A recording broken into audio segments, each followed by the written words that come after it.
Located in Lee County, Auburn is the largest city in eastern Alabama. It's also Alabama's fastest-growing metropolitan area and the 19th fastest-growing metro area in the United States since 1990. Unofficially nicknamed the loveliest village on the plains, Auburn is a melting pot of cultures with its southern hospitality. This historic college town is the home of Auburn University, one of the most recognized public universities in the nation. Today's story involves a former student of this university, Lori Slasinski. Lori Ann Slasinski was born to parents Case and Arlene Slasinski on September 21, 1981. Gifted with blue eyes and blonde hair, Lori was always adored by her parents and her big brother, Paul. The family was originally from New York State, but later moved south to the rural Alabama farm country near the town of Auburn when Lori was just 13 years old. As a country girl being raised with animals, Lori was an avid animal lover. According to her friends, Lori was absolutely beautiful. She loved spending time with friends, watching movies, riding her bicycle, and playing video games. In addition to all that fun, she was also very studious, and her family tried to support her as much as they could. After finishing high school, Lori enrolled in nearby Auburn University, where she majored in psychology with a minor in criminology. Her parents bought her a mobile home so that she could live off campus in a manicured trailer park that was popular with students. She was living alone with her beloved dog, Peanut, a Yorkshire Terrier. Her close bond with her family remained intact, with her mother calling every day to check up on her. In 2005, she graduated with honors from Auburn University. Soon after graduation, she took up a job at the East Alabama Mental Health Center while still living in the trailer park. She also made plans to go for her master's degree in psychology in the near future. Lori's family was proud of her achievements, unaware of any foreshadowing of evil that was looming over her head. On June 10, 2006, 24-year-old Lori had made plans for a girls' night at her best friend Lindsey Braun's house. They had plans to have a few drinks and watch a movie. Lori first met Lindsey in their junior year at Auburn University. Already impressed by Lori's sweet, charming, and outgoing personality, the two girls became friends. The bond only grew stronger when they both got a job at the same mental health facility after completing graduation. Around 6:30 p.m. on June 10th, Lori called Lindsey saying that she had to stop at the store, and then she'd head over to her house for the movie night. Unfortunately, she would never make it there. Lindsey grew worried when she did not hear from Lori again that night or the following day. She called Lori several times and left messages on her home answering machine, but she never heard back from her. When Lori did not show up at her workplace on Monday, June 12th, Lindsey's concerns skyrocketed. It was very unusual for Lori to miss work and not inform anyone. After another no-show at work on the following Tuesday, the 13th, Lindsey, along with another coworker, went to Lori's house to check on her. When they reached the trailer home, Lindsey could not find Lori anywhere. Upon entering, she found the door unlocked and the AC on, which was pretty surprising. She also observed that Lori's dog, Peanut, was inside his crate. He looked well-nourished and happy, as if someone was taking care of him. Amazingly, his crate was unsoiled, even though Lori had been missing for several days at that point.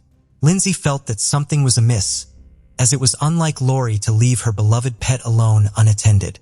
Lindsey remembered that Lori had placed 3 rugs on the kitchen floor as the dog refused to walk on the tile. These rugs were missing, along with the outside trash can when Lindsey entered.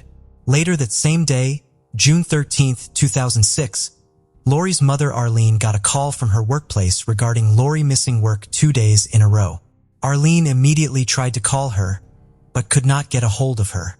Afraid for her daughter's well-being, Arlene immediately left for Auburn after alerting her husband Casey of their daughter's disappearance. Upon arrival, she entered Lori's trailer and found a disturbing scene. She noticed the door was slightly jarred and her bed was perfectly made, but there was no sign of Lori.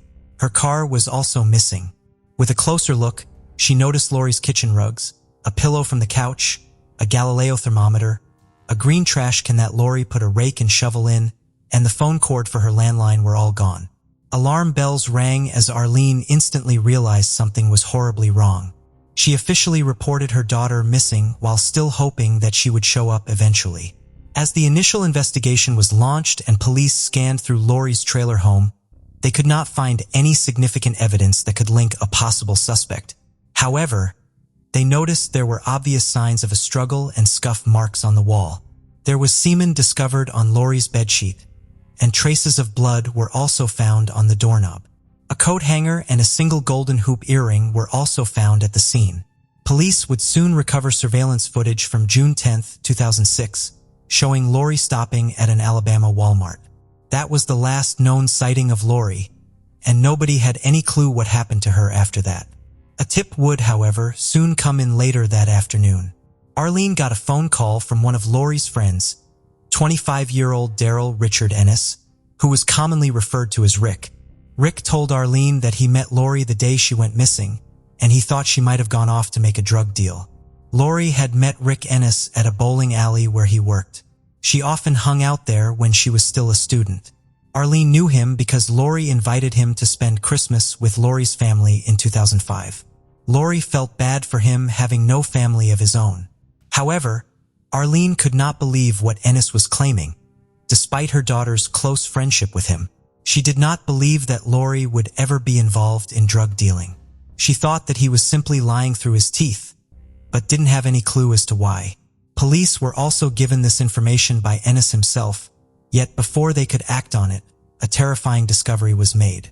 On June 14, 2006, 4 days after Lori's disappearance, at approximately 4:40 a.m., her car was found fully ablaze on an impasse near the bowling alley where Rick had previously been employed. From that point on, the investigation shifted from a missing persons case to a possible homicide. According to investigators, the fire destroyed any traces of evidence that would have possibly been found inside the car. However, Lori was not inside the vehicle at the time it was burnt. A hand-rolled cigarette was on the ground near the car. A gas can was also found close by in the woods. The incident horrified Lori's family, and they were almost certain now that something very bad had happened to her. Investigating the information Ennis provided to Arlene was their only clue at the time. When Ennis was brought in for questioning, he repeated the same story he told Arlene, only adding more details this time. Ennis claimed that he and Lori grew marijuana together. According to him, Lori might have gone off to sell her share of the weed they grew together. He also added that Lori could have been dealing with shady people. Police raided Lori's trailer. However, even after a thorough search, the police were unable to find any evidence of Lori dealing drugs. During the interview, investigators also took notice of several scratches on Rick's hands and arms, which he claimed came from his dog. More concerning things came to light when investigators talked to Lindsay. As per Lindsay's account, she had heard Rick Ennis speaking in the background when she and Lori last spoke on the phone the day she vanished. Since Ennis was known to be a friend of Lori, Lindsay did not think much of it at the time. Lindsay claimed that when she texted Rick inquiring about Lori's whereabouts, he said that she was fine when he left her. Lindsay also informed the investigators that before her disappearance, Lori had told her that Rick had written a love letter to her. His feelings for her were not reciprocated. Lindsay also claimed that Lori told her that she was not romantically attracted to Rick and was going to have a conversation about it with him. Later, investigators found out that Ennis told his friends about his letter and Lori's rejection. When police re-interviewed him to confront him with the new information they collected from Lindsay, he admitted meeting her hours before her disappearance, but insisted that Lori was perfectly fine and was preparing to go to the store when he left her house. However, investigators discovered several inconsistencies in his statement. Investigators began focusing on Rick Ennis as their prime suspect. Their suspicion only grew stronger after searching his car. Investigators found several items of interest, including a knife, some cleaning supplies, and handcuffs. With this evidence, investigators began digging through his past, but they were not expecting the twists they were going to be met with. Looking through the unimaginably dark past of Rick Ennis, investigators discovered that he had actually murdered his mother and stepfather when he was only 12 years of age. On March 3, 1993, just 10 months after their marriage, Ennis had beaten his mother, who was known as a sweet church-going lady, to death with a baseball bat after shooting her in the face in their trailer in North Montgomery, Alabama, where they lived. Ennis' stepfather, Eddie Joe Flowers, who was known as Elvis because of his sideburns and vibrant personality, was met with the same fate as his wife. After murdering his mother, Rick shot him in the face using a shotgun when Eddie came home from work. After the murder, Ennis drove the family car and crashed into a fence on the side of the highway. Alabama State Trooper John Clark stopped Ennis walking along the highway. When he asked him where his parents were, Ennis told them that he'd killed them. As Detective Clark searched the backpack the young boy was carrying, he found a kitchen knife and some ammunition for a 12-gauge shotgun, as well as for a .22 caliber. When asked why he killed his parents, the emotionless 12-year-old Ennis told the cops that he was mad that his parents planned to move. He said he didn't want to leave the school. For 2 days, investigators believed he lived with their bodies while continuing to go to school. He further confessed about his future plans to kill his 3 stepsisters, which further shocked the investigators at the time. Although his murders were nothing short of gruesome, due to his age, he could not be tried as an adult. As a minor at the time, he was sent to jail for 9 years for the double murder. After he was released, he moved to Auburn, where he had then met Lori Slasinski. After Lori's disappearance, Rick Ennis was the prime suspect in the case. However, in spite of Ennis' past and loads of circumstantial evidence, it was impossible to charge Ennis for Lori's murder without Lori's body or any direct evidence. Ennis left Auburn just weeks after his interview with detectives and moved elsewhere, finally ending up in Huntsville, Alabama in 2007. By then, though, Lori's case had gone cold. After moving to Huntsville, he soon moved in with a roommate, Abram Sissons. Abram noticed that Ennis brought kitchen rugs with him, which he claimed were a gift from Lori. He also told Abram that he was in love with a woman in Auburn who disappeared without a trace, but did not mention her name. Abram found nothing unusual in these conversations until he learned about Ennis' dark past. He then asked Ennis to leave immediately. Abram later claimed that when he returned to his apartment, it was completely trashed. However, the police recovered the rugs, one of which tested positive for Ennis's blood. Abram also claimed later that he saw a Galileo thermometer in Ennis's room before he moved in with him, the same kind that was missing from Lori's home. Sadly, the police could still not link Ennis to Lori's murder at this time.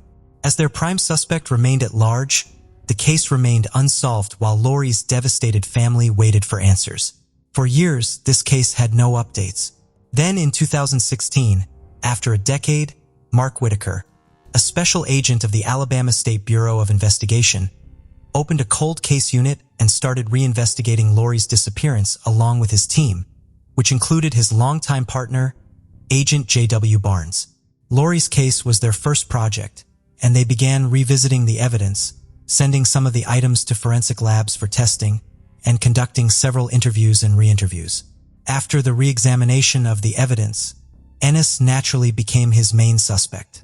Agent Mark was aware of Ennis' past, and his gut told him that Ennis had done something similar to Lori, but he had no idea as to how to prove his guilt without more evidence or a body. However, in an unexpected twist, Agent Whitaker's partner, Agent J.W. Barnes, found an important piece of evidence while looking through the files. He discovered a report in an envelope that had not been opened for 10 years.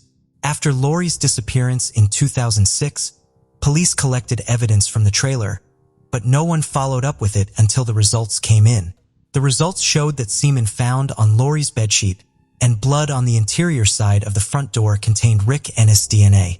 After organizing all the evidence, investigators built a strong case against Rick Ennis and were eventually able to get an indictment order in 2018. By this time, Ennis was newly engaged to a school librarian named Alana Atkinson and was living in Pilot, Virginia. There, he was working for a company that designed and built portable living structures called yurts.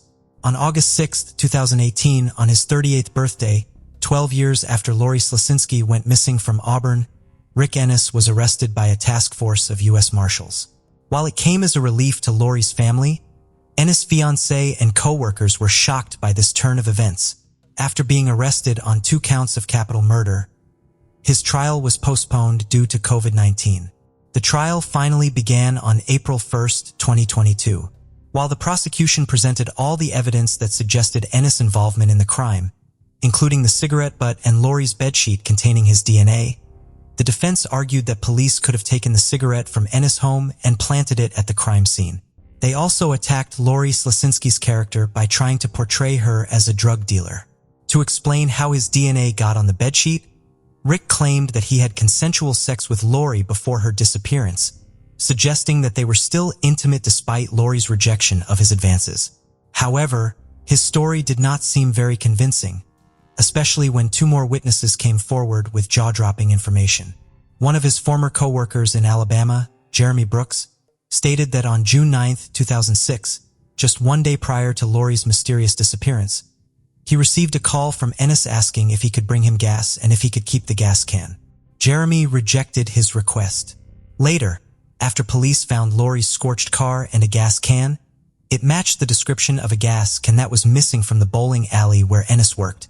Another of his former co-workers from South Carolina, Terry Booth, testified about the chilling experience he had with Ennis years prior.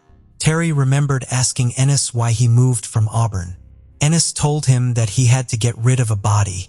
Although he thought Ennis was just joking with him, the announcement of his arrest for Lori's murder proved otherwise.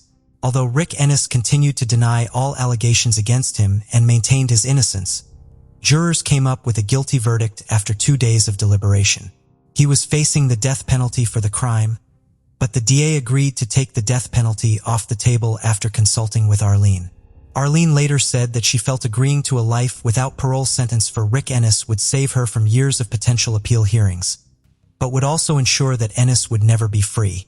On April 14, 2022, he was sentenced to life without parole. He remains incarcerated in William E. Donaldson Correctional Facility in Bessemer, Alabama. For Arlene Slasinski, the outcome was bittersweet. With tears in her eyes, she shared that it meant she had to finally accept that Lori was never coming home, an incredible hope that a portion of her heart always clung to. Let us know in the comments section what your thoughts are on this tragic case. Do you think Rick Ennis will ever give up the location of Lori's remains? The Rodens were a large family from Ohio, United States. The patriarch, Christopher Roden, had been married to Dana Roden, with whom he had 3 children, Frankie, Hannah Mae, and Christopher Jr. By 2016, Christopher and Dana had separated, but lived on the same property located on Union Hill Road in the rural area of Pike in Ohio, which they owned. Christopher, a 40-year-old laborer, worked at the family's Big Bear Lake complex and lived in a trailer with his 38-year-old cousin, Gary. Dana, then 37, worked as a nursing assistant at a rehabilitation center and resided in a trailer 2 kilometers from her ex-husband with their younger children, who were then 19 and 16 years old. Hannah's 2-year-old daughter, Sophie, also spent most of her time with them. Later, Frankie, who was 20, moved with his fiancée to another nearby trailer. He had a 3-year-old son named Bentley from a previous relationship and a 6-month-old baby with his new partner, spending most of his time helping his father at the complex. The family was rounded out by Kenneth, Christopher's brother. Like the rest of his relatives, he was known for being hardworking, commuting daily to Columbus for work and living only 15 minutes away from the rest of his family. On April 18, 2016, the Roden family expanded with the arrival of Hannah's new daughter, whose father was unknown. Although it was speculated that the father could be Charlie, the brother of her sister-in-law, there was no certainty. Hannah had no interest in finding out, as she did not have a good relationship with Jake Wagner, Sophie's father. She preferred that the care of the new baby remained within the family as she worked as a nursing assistant and finished high school. The relationship within the Roden family was such that they even included Bobby Jo Manley, Dana's sister, in their lives. As she was unemployed, Christopher offered her work taking care of his animals, given the large size of his property. Bobby accepted, unaware that during one of those visits, she would encounter the most unimaginable scene possible. It was 7:53 a.m. on April 22, 2016, when Bobby entered the trailer as she did every day, quickly realizing the house was not empty. Inside, she found Christopher and Gary amidst a massive pool of blood. She immediately took out her cell phone and dialed emergency services, her voice breaking as she requested they come to 477 Union Hill Road. Then, as if on reflex, Bobby went to the homes of her other relatives, knocked on the door, but no one answered. Seconds later, little Bentley came out. Upon entering, Bobby was breathless at the sight. On the bed lay the lifeless bodies of Frank and his wife. Assaulted, alive but splattered with blood, was the 6-month-old baby. As the police were en route to the scene, another neighbor intercepted them, urging them to visit 2 other nearby locations, suspecting there would be more casualties. They were right. In the 3rd house, they found the bodies of Dana, Christopher Jr., and Hannah, also covered in blood. The only survivor from that home was the infant, just a few days old. By then, the news had spread like wildfire in the media. A cousin of the Rodens went to ensure Kenneth was safe. Sadly, he too had been shot. He called the police to report he had found the last body. By 1:26 p.m., all the victims had been accounted for. Christopher, Dana, Frankie, Hannah Roden, Christopher Jr., Hannah Hazel, the fiancé of Frankie, Kenneth, and Gary. The only survivors were the young children whom the murderers had spared and little Sophie, who by chance was at her father Jake's house. Examining the bodies, investigators were able to reconstruct the crime. Christopher had a defensive wound on his right arm, leading to the conclusion that he was awake when the assailants entered his home. He confronted the attackers, but was overwhelmed by 9 gunshots. Gary was hit by 5 shots. Dana received the same number in her head and neck, some executed even after she had perished, indicating the attackers had been particularly brutal with her. Christopher Jr. was shot 4 times in the head while sleeping, as was Frankie. Hannah Hazel was also murdered with 2 shots to the skull. Kenneth was the only one with a single shot. All the victims had died from multiple gunshots fired from close range, precisely in the same body part.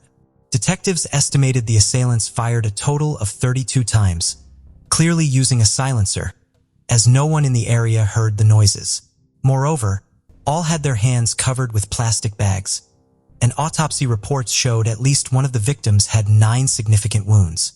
It was clear this was a premeditated crime aimed at eradicating the entire clan, leaving unanswered who could have committed such a heinous act. Upon inspecting the scene, agents found 5 different types of bullet casings from Remington. However, they also found another unused bullet from a different model, confirming their suspicion that more than one attacker was involved in the crime. While the victim's blood was present in all the trailers, none of it matched the DNA of the perpetrators. Detectives attempted to review security camera footage from the homes, but the cameras had been disconnected. These devices also lacked DNA, clearly indicating that the planners of the crime had meticulously covered their tracks. Just as they were running out of hope, the officers found something. In 3 of the 4 homes, there were marijuana grow operations, and one of them contained more than 200 plants. They quickly theorized that the Rodens were involved in drug trafficking, a common occurrence in Ohio, and speculated that the motive for the crime might have been a drug-related dispute. They investigated whether the family had connections to cartels or drug traffickers, but found nothing. The possibility of a family dispute over drug money was also considered but led nowhere. Additionally, they found cockfighting rings in one of the trailers. However, illegal cockfighting did not seem to be the motive behind the incident. They were about to leave without discovering anything when a key testimony emerged. Dana's father told detectives that the killers had to be known to the family, as otherwise, the dogs would have attacked them. This combined with the lack of forced entry signs at any of the homes narrowed the lines of investigation. Ohio Attorney General Mike DeWine stated it was a cold-blooded crime and that the killers were still at large and armed. Efforts were made to locate the rest of the Rodens' relatives to ensure their safety. 20 investigators combed through the state searching every road and home and interrogated every acquaintance of the family in an attempt to uncover what happened. This only caused a wave of panic in Pike County. Such was the uncertainty that a businessman named Jeff Ruby offered a reward of $25,000 for any tip that could help the police. Neighbors hung a sign on Christopher's barn door asking, Do you know who killed us on April 22, 2016? In January 2017, the investigation yielded its first result, though it was only a side effect. A cousin of the Rodens named Josh was arrested for substance trafficking. However, the police had already determined that the amount of marijuana grown by the Rodens was not significant enough to suggest a cartel attack. Months passed, and the agents could not even find a motive after interviewing 550 people, gathering 1,100 tips, and examining 700 pieces of evidence. On April 13, 2017, the authorities had to break the hard news, announcing in the media that they did not have sufficient evidence to make any arrests. However, the police assured that they had some leads, which they could not yet make public. Days later, on the first anniversary of the incident, a mass and a small tribute were organized, attended by various authorities. The Pike Massacre remained a topic of discussion for everyone. But by the time 2 years had passed, only the neighbors continued to show interest in the case. Not even the local press, the sheriff, or the prosecutor attended the second memorial service. It seemed the county's largest criminal investigation would be forgotten. That changed in June when an important announcement was made. The prosecutor's words proved true as he publicly stated for the first time that they were focusing on the Wagners, the family of Hannah's ex-partner. The individuals named were George, his wife Angela, both 47, and their 2 sons, George, 27, and Edward, 26, known as Jake. All lived in Peebles, 25 kilometers from where the crime occurred. By then, the Wagners had moved to Kenai, a small town in Alaska, taking with them little Sophie, who ended up in her father's custody after Hannah's death. Their reason for leaving the state was claimed to be their deep affection for the Rodens and the immense pain their deaths caused them. The prosecutor requested any information about the Wagners from the public. But it wasn't long before they returned. Running out of money, they had to move back to Ohio. As preparations for their arrest were underway, agents uncovered how the relationship between the 2 families ended in bloodshed. Jake Wagner met Hannah Roden in high school when he was 18 and she was just 13. They went to prom together and became inseparable, which also brought the 2 families closer, sharing gatherings and celebrations. When Hannah was 15, she became pregnant with Jake's child. Shortly after Sophie's birth, Jake asked her to move in with him and his family, believing it would provide a healthier environment for the child. Hannah refused, feeling this was an attempt to control her. From then on, everything went downhill, with both wanting full custody of the girl and each family fighting for their own interests. On one occasion, Jake proposed that Hannah sign a document to share custody with him and his brother. Seeing Hannah's refusal, Jake began to threaten her, texting that he would take Sophie by force if necessary, and trying to manipulate her by saying that if she truly loved her daughter, she would know she needed to live with him. According to these messages, Jake believed the Rodens could harm the little girl. These conversations continued for 2 years, with Hannah refusing to live with the Wagners. In March 2015, she decided to end the relationship with Jake, citing his abusiveness. In one of her messages, she made it clear that he had hurt her and that she was tired of being pursued by him. These violent practices were common in the Wagner family, as George had managed to gain full custody of his son by threatening the child's mother with weapons. Things worsened when Hannah announced she was expecting a second daughter. Although she denied Jake was the father, he was not entirely convinced given their resumed relationship. Far from respecting his ex-partner's wishes, he initiated a new dispute over paternity. In December 2015, Angela Wagner hacked into Hannah's social media accounts and discovered a message on Facebook that completely enraged the family. In it, Hannah told George's ex-wife that her ex-partner's family would have to kill her before she would give them custody of her daughter. A week before the incident, the Wagners made one last attempt to convince Hannah to give Jake full custody of Sophie. Hannah refused again, and then Jake's maternal grandmother falsified a document to make this happen. During the legal process, George's father and Christopher had a heated argument about where their granddaughter would live, completely severing the relationship between the 2 families. It was then that the Wagners began planning the crime. In Christmas 2015, they held a vote to decide whether to kill the Roden family to gain custody of Sophie. They all agreed, For 8 months, they meticulously planned the massacre, studying the rodents' routines, their schedules, sleep patterns, and the layout of their homes, as well as investigating their security systems. They even went to the rodents' property to fire guns into the air to check if the noise of the shots would carry too far. Noticing the sound would give them away, George's father decided it was best to purchase parts to make homemade silencers. Angela bought athletic shoes for her husband and sons to wear on the day of the crime and to destroy afterward. She also acquired phone jammers to secretly install on the victims' devices to prevent them from calling for help. George's father arranged for a van to be used that night without being recognized. On the night of the crime, Angela stayed home with Sophie, as it was their turn for shared custody, providing a perfect alibi. George's father went to Christopher's house to lure him into a supposed drug deal. Christopher agreed and opened his door, unaware of what would follow. Authorities found evidence that Angela had purchased the athletic shoes weeks before the murder, matching a blood-stained footprint found on the floor of one of the trailers. They also confirmed she had hacked her ex-daughter-in-law's account.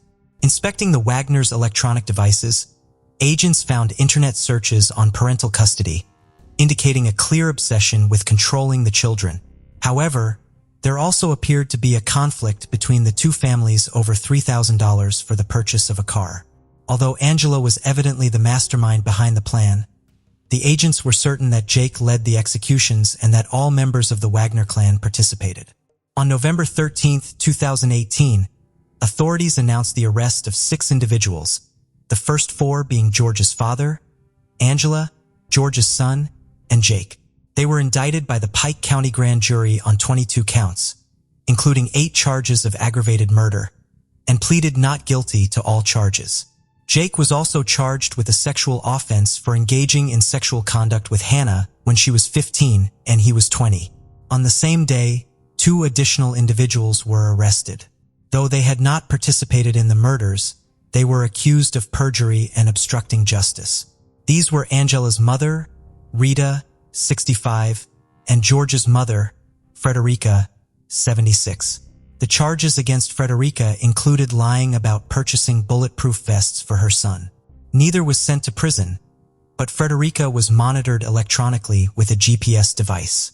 Furthermore, authorities disclosed the motive behind the crime: the custody battle over Sophie. After years of uncertainty, the trial was all that remained. In June 2019, it was proven through receipts that Frederica had purchased the bulletproof vests after the incident, leading to the withdrawal of charges against her. Rita was not as fortunate. That same year, a handwriting analysis determined she was guilty of falsifying a document for Sophie's custody. In December, she began cooperating with the prosecution to avoid prison. The rest of the Wagners remained in jail, refusing to cooperate with the case and expressing sorrow over the rodents' deaths, wishing for the real killers to be imprisoned. It seemed the case would never close and Ohio residents could never rest easy until something unexpected happened 2 years later. On April 22, 2021, the 5th anniversary of the massacre, Jake reached a plea deal with prosecutors on the condition that his family members would not face the death penalty, but instead receive life sentences. He confessed to personally murdering 5 of the 8 victims and pleaded guilty to 23 criminal charges, including 8 for aggravated murder and others for conspiracy, aggravated robbery, tampering with evidence, and unlawful sexual conduct with a minor. He testified that he felt compelled to kill Hannah to gain custody of his daughter and had to do the same to the rest of the rodents, knowing they would seek revenge otherwise. He expressed deep remorse and was sentenced to 8 consecutive life sentences without the possibility of parole. Following the trial, he agreed to cooperate with the prosecution in the cases against his parents and brother. Thanks to his cooperation, authorities found the van George's father had purchased for the crime and 3 firearms the family had attempted to cut up and incinerate. These were buried in buckets of cement and hidden behind the Wagner residence's barn. A specialist managed to reconstruct the fragments to prove that the casings matched those found at the rodents' trailers. On September 10th of that year, Angela Wagner pleaded guilty to conspiracy to commit aggravated murder, burglary, and tampering with evidence, agreeing to testify against the remaining accused individuals. In exchange, prosecutors dropped the aggravated murder charges against her, and she was sentenced to 30 years in prison. Only those who continue to deny their involvement remain to be judged. The trial against George Wagner's son began on August 28, 2022. The prosecutor called the defendant's ex-partner to testify, who had distanced herself from the family fearing for her life. The prosecution argued that George was complicit in planning, executing, and covering up the murders. However, the young man denied having any knowledge of the crimes before, during, or after their commission, even stating that if his family had asked him to participate in such an act, he would have never agreed. After 3 months, he was found guilty of all 22 charges, including the 8 charges of aggravated murder, and was sentenced to life in prison without the possibility of parole. In addition to a consecutive sentence of 121 years for firearm possession, George's father was still awaiting his trial, which would not occur until February 2024. If found guilty of the same 22 charges as his son, he would face a similar fate. Despite the entire family being convicted, he continues to claim his innocence. The surviving children were placed in the care of distant relatives. Out of respect for their privacy, their whereabouts cannot be disclosed, but it is known that they are happy and safe. When asked about his father, Bentley says he is fixing cars in heaven with Jesus. The Wagner's goal was to gain custody of Sophie, claiming they would take better care of her, but in reality, they deprived her of her own mother, uncles, and grandparents. The hope is that she grows up far from her father's family, in an environment where violence is never a means to an end. The name of Velma Barfield forever changed the narrative of crime and punishment in the United States. Her life story reads like a tragedy that challenges our perception of evil. Known to many as the death row grandma, she became the first woman executed by lethal injection in the United States, the first woman to be executed after the death penalty's reinstatement in 1976, and also the first woman executed since 1962. But how did a wife, mother, and grandmother, once cherished and loved by those who knew her, transform into one of the most notorious figures in criminal history? Born in a time of economic despair, in the shadow of the Great Depression, Velma Margie Barfield came into the world on October 29, 1932, in Eastover, North Carolina, but was raised near Fayetteville. The second of 9 children, she witnessed a constant battle against poverty from an early age. In rural North Carolina, where life was governed by the rising and setting of the sun, Velma's family toiled on their small tobacco and cotton farm. Velma's father, Murphy Bullard, was a man worn down by the hardships of farm life. His temper was as volatile as the weather that dictated their fortunes. Velma claimed he was physically and sexually abusive to her and her sisters. However, other relatives disputed this. Velma's mother, Lily Bullard, bore the brunt of her husband's frustrations. In their world, love was a luxury they could hardly afford, leaving Velma and her siblings to navigate a childhood marked by emotional absence and the ever-present threat of violence. At a young age, Velma observed the financial differences between herself and her peers. That's when her first criminal activity started.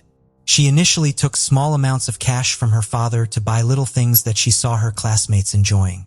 Her petty thefts escalated to taking $80 from an elderly neighbor. When her father discovered that, he beat her severely, and Velma stopped stealing for the remainder of her childhood. Raised in a Christian household, young Velma found solace in the pages of her Bible, clinging to faith in the turmoil of her home life. This early introduction to religion was a constant amidst chaos. Yet, as she transitioned to adolescence, the psychological scars left by her upbringing would shape the woman she would later become. The world around was convulsed by World War II.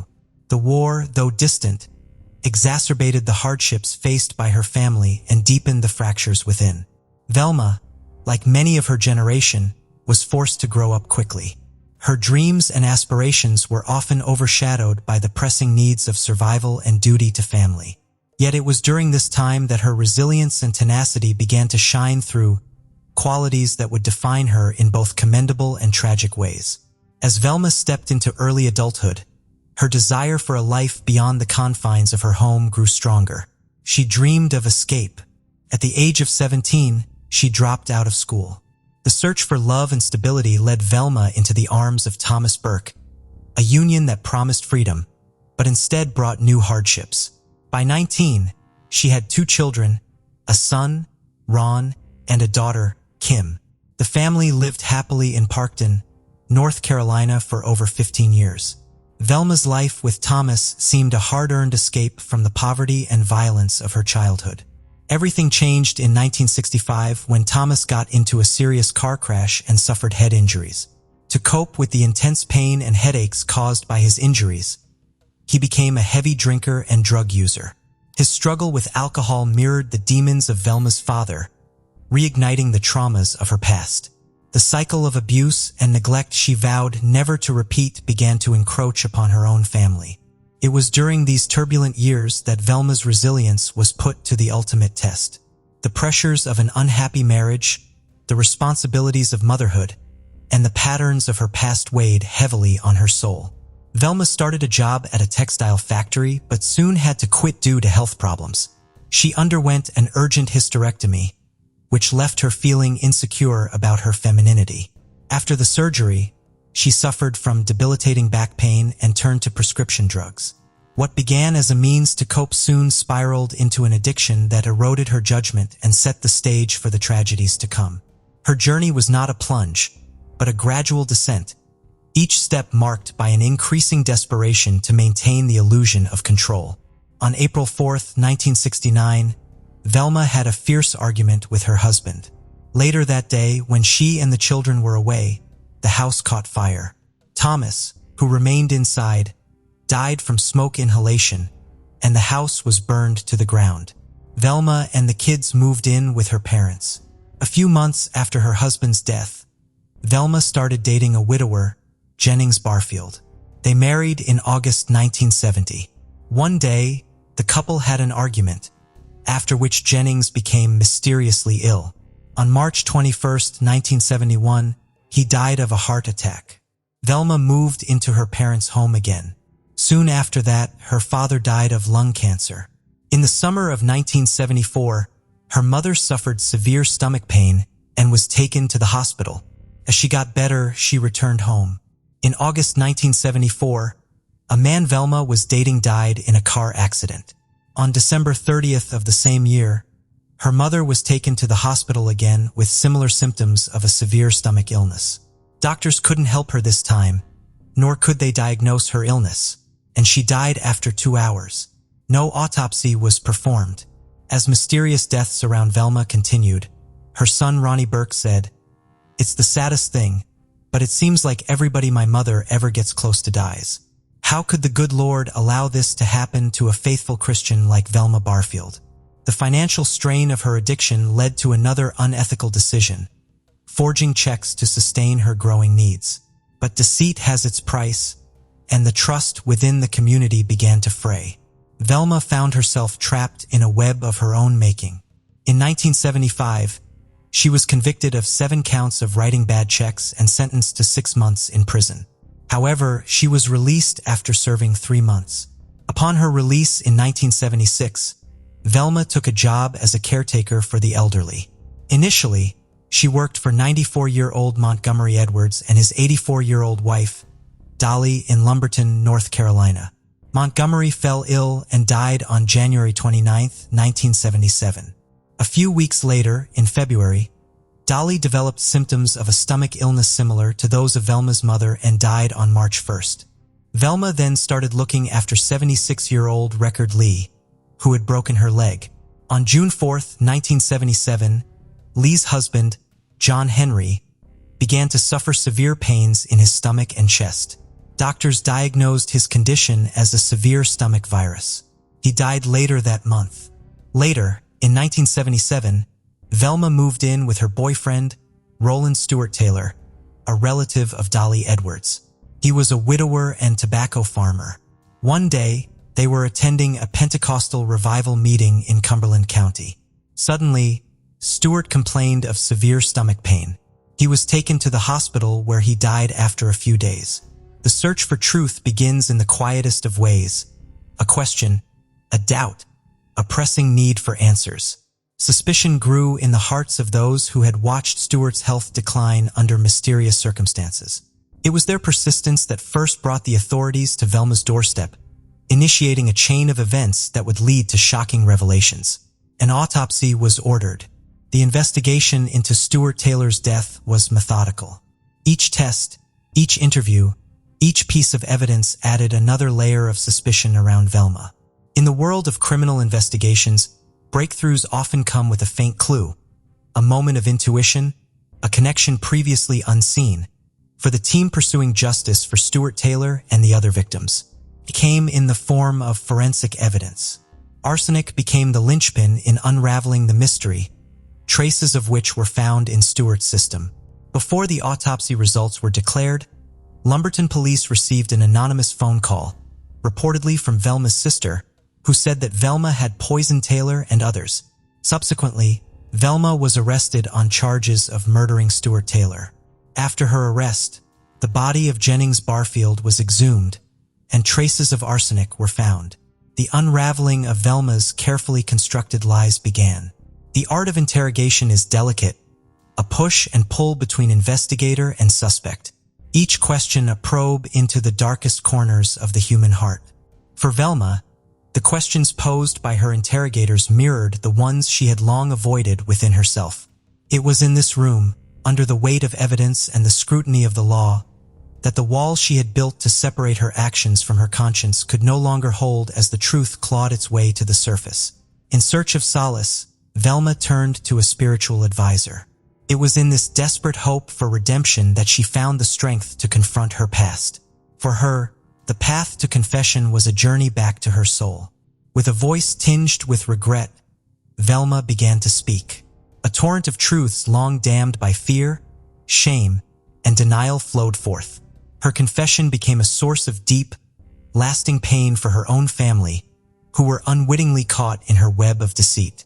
The woman they loved and the horrible crimes she committed were now inseparably linked, challenging their notions of forgiveness and the very foundations of their understanding of right and wrong.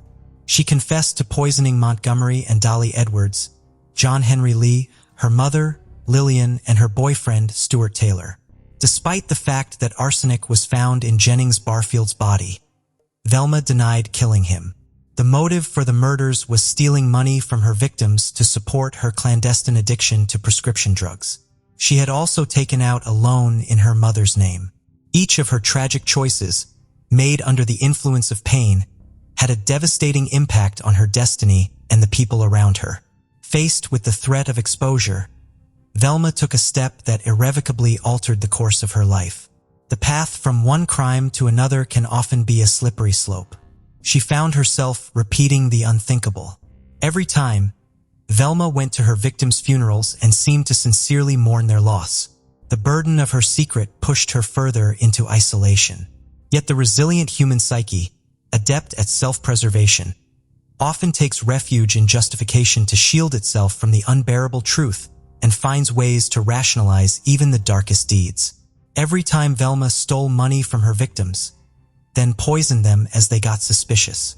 To the outside world, she remained a devout churchgoer, a seemingly caring nurse, and a loving family member. But her moral compass, once guided by faith, now veered into a realm of denial, caught in a constant struggle between the remnants of her conscience and the overwhelming desire to escape the consequences of her actions. She was forging checks on her boyfriend Stuart Taylor's account.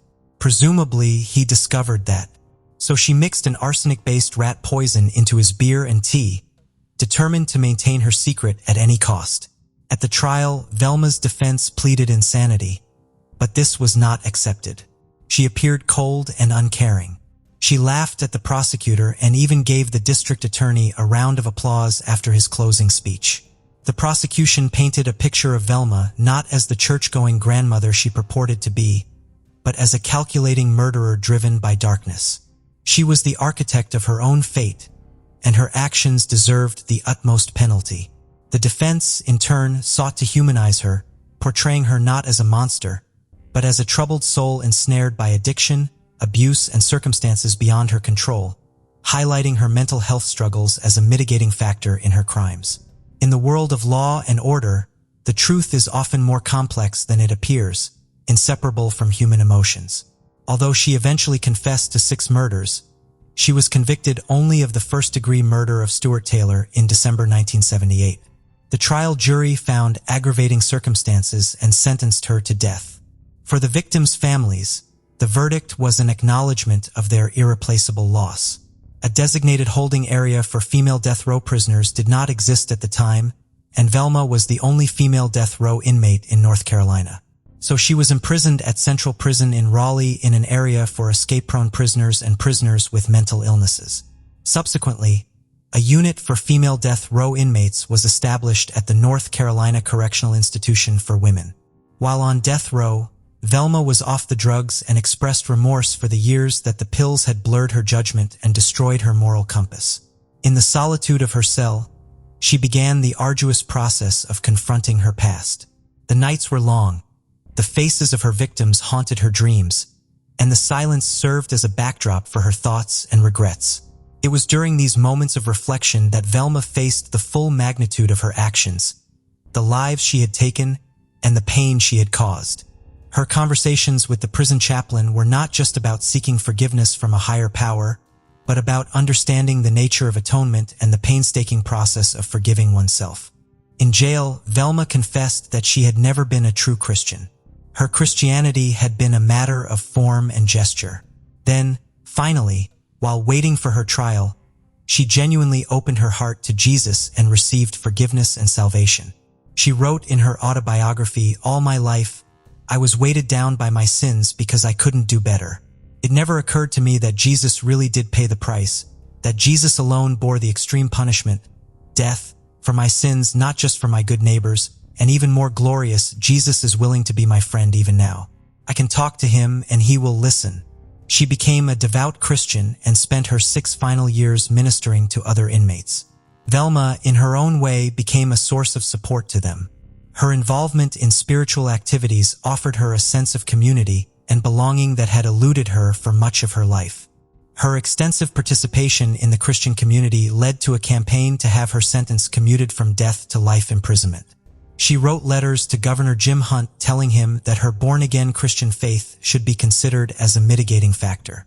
She received support from many Christians across the United States, including evangelists Billy and Ruth Graham. Ruth kept in touch with Velma by mail. Her victims' families considered Velma's conversion a fraud and a ploy to save her life. To them, she was a woman who had killed their loved ones. Velma remained a loving mother and a caring grandmother. She enjoyed family visits every weekend and spent time with her children and grandchildren. Her new attorney, Richard Burr, said about her, "There was no hidden agenda with Velma. Whenever you were with her, she was who she was. From what I understand, that's how she lived her life in prison. So from the very beginning, I believed that when she committed those crimes, it was not the Velma Barfield mentally and emotionally that I was seeing and getting to know." Burr believed that Velma's pretrial evaluations were inadequate, so he turned to psychiatrist Selwyn Rose. Dr. Rose evaluated Velma in 1980 and testified in the state court. He said that she suffered from 3 disorders, a multiple prescription drug abuse disorder, an underlying personality disorder, and depression. However, Dr. Rose never felt as if he had put together a complete picture of Velma.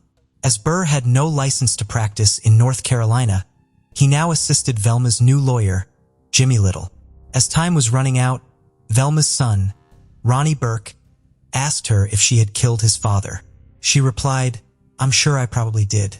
She couldn't remember clearly, but she believed that she had left a cigarette or a match in the bed and then closed the door, leaving her drunk husband to sleep in their burning house. She also admitted to the pastor who helped her right woman on death row that she had murdered Jennings Barfield. Velma said she was glad that this was finally over because she was afraid that she was going to poison her grandchildren. She didn't know why she did it, but she did it, and it was not something she could stop. North Carolina's governor refused Velma's request for clemency and said that her victims had been literally tortured to death. Additionally, an appeal was made based on testimony from a psychiatry professor who asserted that she suffered from dissociative identity disorder. Professor Dorothy Lewis, professor of psychiatry at New York University School of Medicine and an expert in violent behavior, picked up patterns of manic episodes in Velma's earlier life associated with the development of a manic depressive disorder. She said she had talked to Velma's other personality, Billy, who told her Velma had been a victim of sexual abuse and that he, Billy, had killed her abusers. The judge responded to this by saying, "One of them did it. I don't care which one." Velma's final appeal was filed on October 30th, 1984 in the North Carolina Supreme Court based on her being incompetent at her original trial due to her drug addiction. This appeal was denied in federal court. She told her attorney, Jimmy Little, to drop all appeals the day before she was executed, explaining that she wanted to die with as much dignity as the state of North Carolina will allow. Her last hours were spent in reflection and prayer, seeking comfort in her faith. As she was preparing for death, the famous pastor, Billy Graham, told her over the phone, "Velma, in a way I envy you because you're going to get to heaven before I do." Velma was executed on November 2nd, 1984 at Central Prison in Raleigh. She released a statement before her execution. "I want to say that I am sorry for all the hurt that I have caused. I know that everybody has gone through a lot of pain, all the families connected, and I am sorry, and I want to thank everybody who has been supporting me all these 6 years. I want to thank my family for standing with me through all this and my attorneys and all the support to me, everybody, the people with the prison department. I appreciate everything, their kindness and everything that they have shown me during these 6 years." As her last meal, she chose a bag of cheese doodles and a Coca-Cola. She received final visits from her family members and friends. She wasn't scared and told one of them, "When I go into that gas chamber at 2 a.m., it's my gateway to heaven." She was wearing pink pajamas for the execution. A stethoscope and heart monitor were taped to her chest. The wheeled gurney was brought to her cell, and she was fastened to it with straps across her body and legs. Then she was wheeled into the execution chamber shortly before 2 a.m. Crowds of pro- and anti-death penalty demonstrators gathered outside the prison. Some of the protesters accused Governor Hunt of refusing to show mercy and compassion, arguing that she could lead a life of value behind bars and help other prisoners. Richard Burr said, "Politics and death have been mixed up in this case." Inmates were banging rhythmically on the windows of their cells, waiting for the execution. About 80 people who were in favor of capital punishment cheered and applauded. The execution was carried out by 3 volunteers. One of the intravenous lines was a dummy so that none of the volunteers knew which of them actually administered the lethal dose. Velma was declared dead at 2:15 a.m., 15 minutes after being administered the injection of pancuronium bromide. Observers at the execution reported that she passed away peacefully, with no apparent suffering or pain. About 300 opponents of the death penalty stood in silent vigil, carrying candles that were extinguished as the moment of the execution passed. At 2:25 a.m., Velma's body was taken to a medical school by an ambulance. She had requested that her organs be used for transplantation. She was buried in a small North Carolina cemetery near her first husband, Thomas Burke. She was 52 years old. Singer-songwriter Jonathan Byrd, the grandson of Jennings Barfield and his first wife, wrote a song about Velma. The story of Allison Bonia. On September 27, 2020, police and several neighbors from the Florencio del Castillo community were attempting to locate a young woman named Allison Bonia, who had been missing for more than 5 months. They headed to an illegal dump located in San Geronimo de Caquia in the province of Cartago, Costa Rica. The first thing they spotted was a sock and a shoe, inside of which was a nail. Yandra, Allison's mother, instantly identified the clothing and even recognized the nail. Due to the nail polish color that had been applied at her nail salon, they're failing to find any more remains of the young woman. The search party withdrew, disheartened, but not defeated. The next day, they returned to the area and ventured down to a nearby coffee plantation located 93 meters deep into the illegal dumping ground. What they found left them completely stunned. Very beneath the soil, moss and weeds were skeletal remains of the young woman, including vertebrae, ribs, parts of her upper limbs, pelvic bones, and a femur connected by cartilage. 8 meters from that site, they discovered a piece of fabric belonging to the pants Allison was wearing the day she disappeared. A little further away, they found a second shoe and part of an arm. It appeared that the mysterious neighbor who had provided this information had not lied. The event had been as horrific as he had described. But how did all this happen? Allison Pamela Bonia Vasquez was born on November 7, 2001 in the city of Cartago, Costa Rica.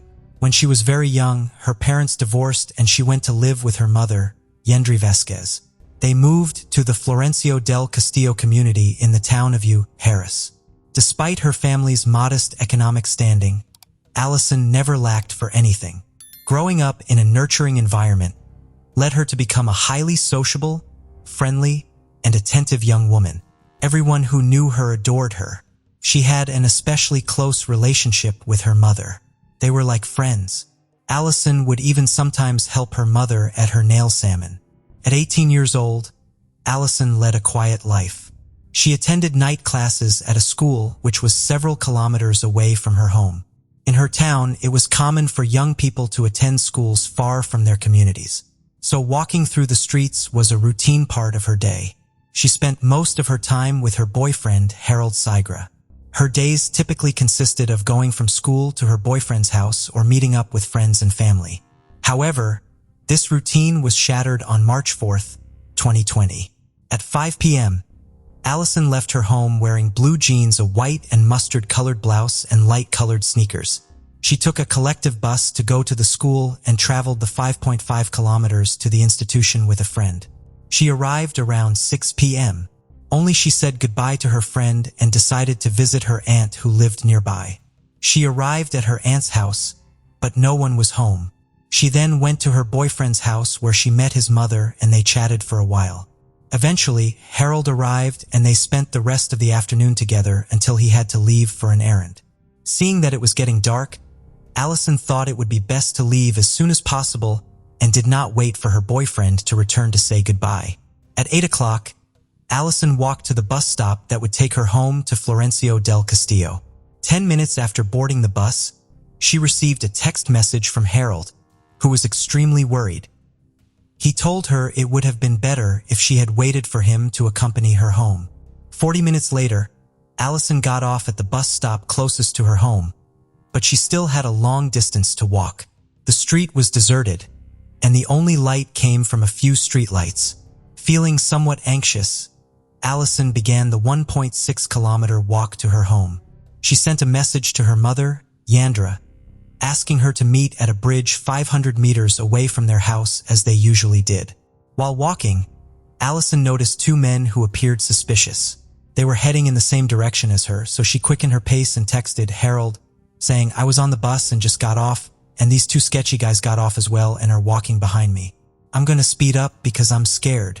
Concerned, Harold advised her to take a taxi and promised to pay for it, but Allison declined. She texted him that she was close to the bridge where she was supposed to meet her mother. The men began to walk faster as if trying to catch up with her. When Yendry arrived at the meeting point, there was no sign of Allison. She repeatedly called her daughter's phone, but got no answer. Distraught, Yendry returned home, hoping that Allison might have taken an alternate route, and had already arrived. Upon reaching home, she found it empty. The last time Allison had been online was at 8:40 p.m. Yendry tried to contact her again, but the messages went unanswered. The next day, she officially reported her daughter's disappearance to the police. The authorities began searching for clues to Allison's whereabouts. The first lead was security footage from a camera near the bridge where Allison was supposed to meet her mother. The tape showed her walking down the street toward her home, 8:47 p.m., at some point quickening her pace before disappearing into the darkness. There were no further traces of her after that. The following day, the Judicial Investigation Organization and the Ministry of Public Security joined the search. They examined various places close to the locality, including a lake and a nearby hydroelectric dam. The case drew the attention of the community, who decided to assist the authorities in the search. While investigating the streets near Allison's home, they discovered an object that caught their attention, a pair of plasters lying on the ground. This development was strange because the police had already searched the same area on the first day and found no trace of Allison. Someone seemed to be attempting to mislead them. On March 11th, A local resident came to the police station to share something suspicious he had seen on the day of Allison's disappearance. Around 8:30 p.m., the neighbor observed Allison walking briskly down the street near the bridge. A wine-colored BMW was parked nearby and started to fall over, gradually increasing its speed before stopping in front of her. Allison spoke for a few seconds with the person inside the car and then got in. The car then sped away at high speed.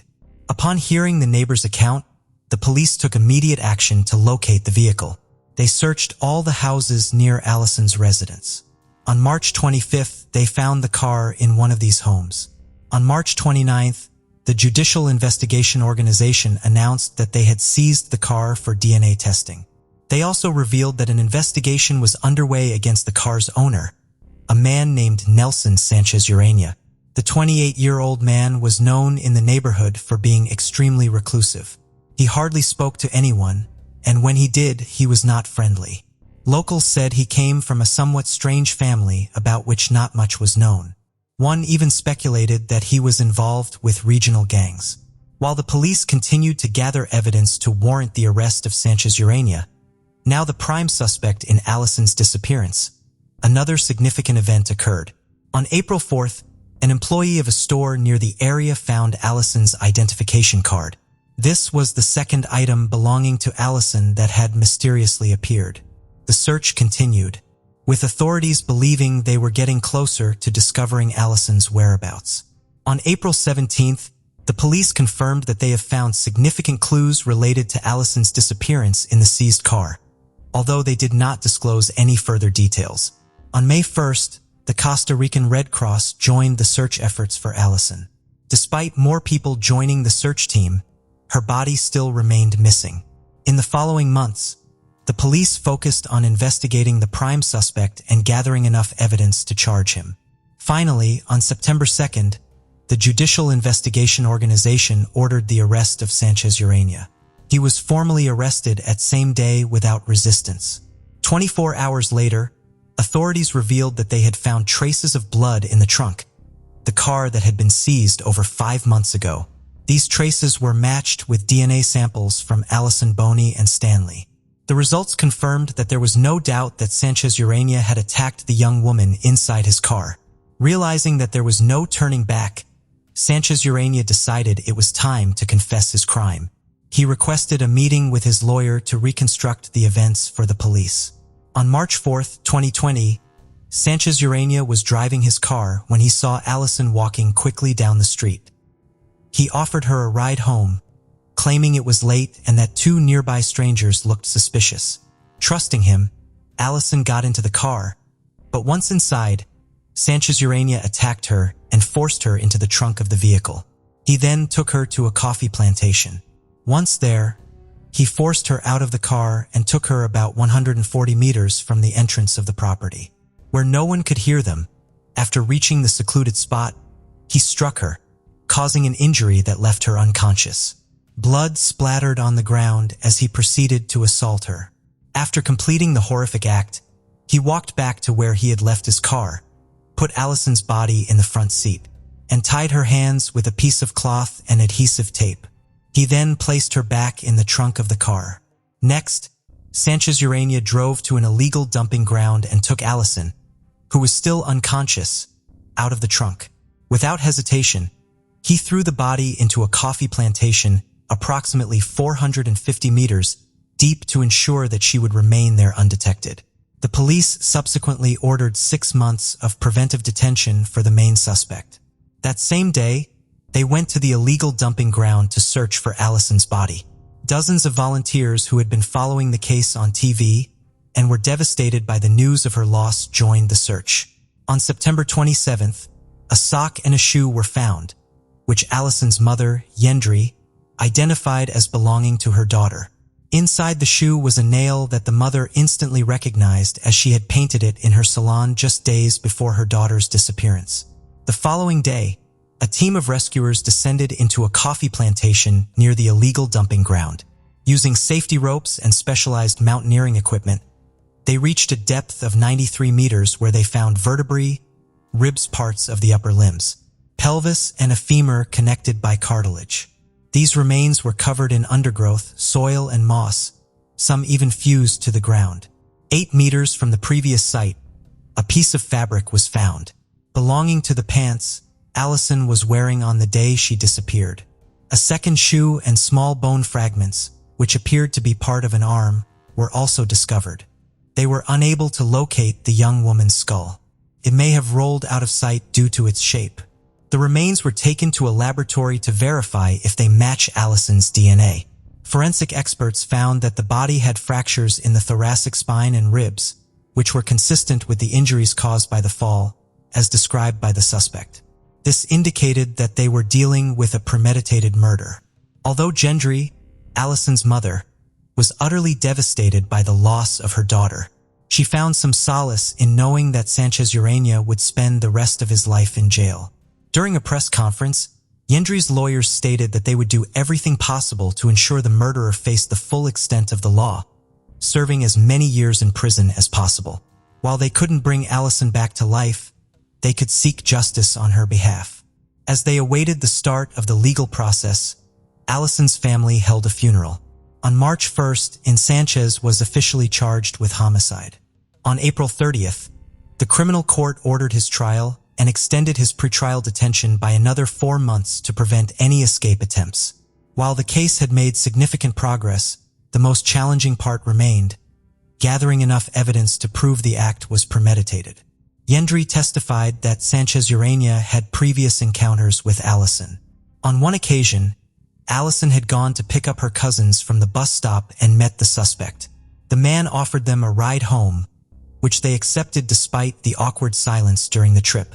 Days later, Allison received a message on Facebook from Sanchez Urania asking if she disliked him.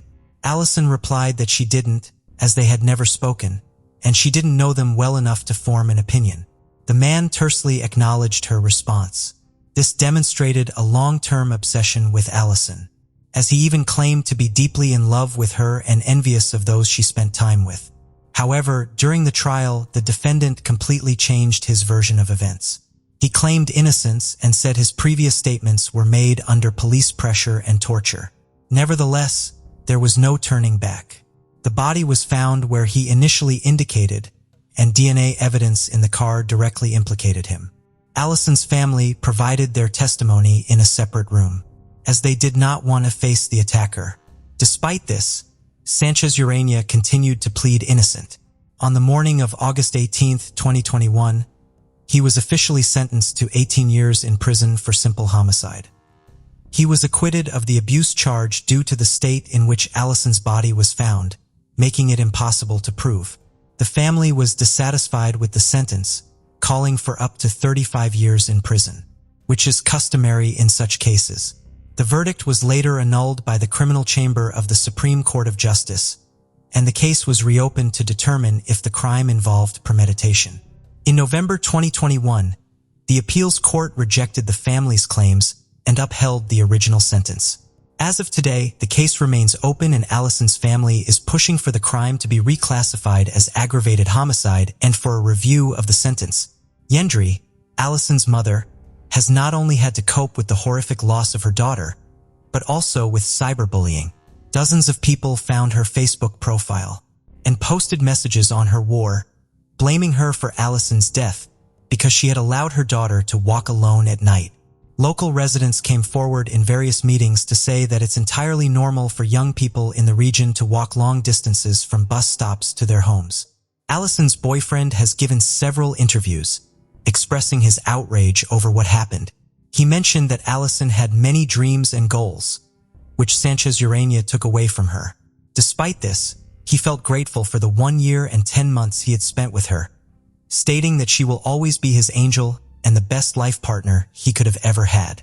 Although the investigation has technically closed, several questions remain.